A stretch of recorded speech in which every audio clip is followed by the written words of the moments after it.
Hi, I'm Nikki Jabor, and if you're a gardener, you've probably heard the term hardiness zone or grow zone. But what does that mean, and why does it matter when you're selecting plants for your garden?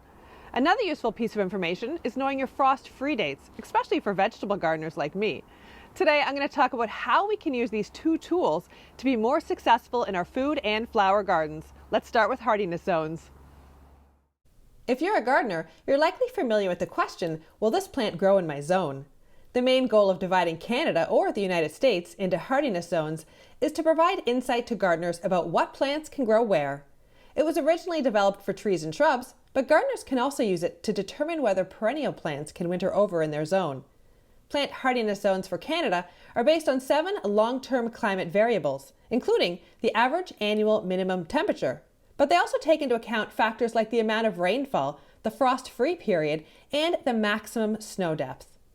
Canadians first started using hardiness zones about 60 years ago, and the Government of Canada updates them from time to time to reflect climatic shifts and changes.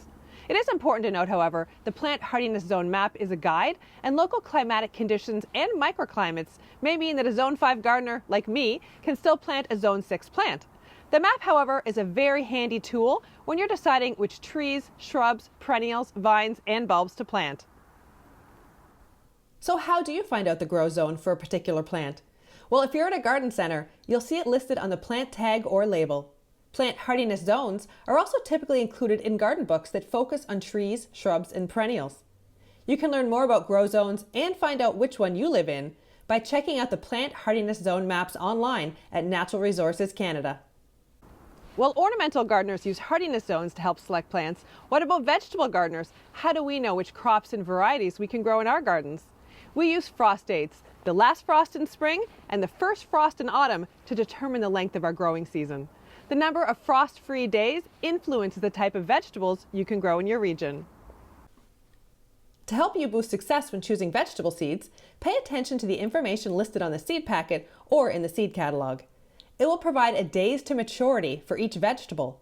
This is the amount of time needed to go from seed or transplant to harvest. For example, Provider bush beans need 50 days to go from seed to harvest, while a Sun Gold tomato plant needs about 57 days to go from transplant to harvest. Again, the information for days to maturity is typically listed on the seed envelope. For example, I live near Halifax, Nova Scotia, and I have on average 140 frost-free days each year. That means I need to select vegetables with a days to maturity under 140 days. In the past, I've had trouble maturing heat-loving crops like hot peppers, melons, and gourds. But by selecting short-season varieties of these vegetables, I'm assured of a harvest. To sum up, gardeners have two tools to help them be more successful in their food and flower gardens. Plant hardiness zones are essential when choosing shrubs, trees, and perennials, and knowing frost dates is important when picking which vegetables to grow. Happy growing!